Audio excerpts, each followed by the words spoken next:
हाय friends RB study Odia को आपन स्वागत। आज एक नूतन भिडियो आम आलोचना करवा ओडिशार भौगोलिक किछि प्रश्न उत्तर।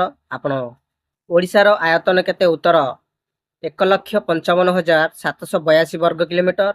ओडिशार सीमारेखा केउ मसीहार निर्धारित करागला उत्तर 1950 मसीहा ठारू।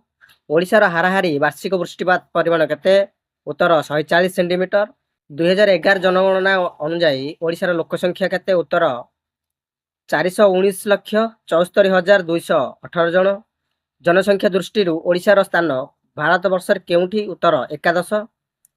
जनगणना अनुसार ओडिशार प्रति वर्ग किलोमीटर रे केते लोक वास करती उत्तर 270 जन। ओडिशार समुदाय ग्राम संख्या केते उत्तर 51,727 टी ग्राम।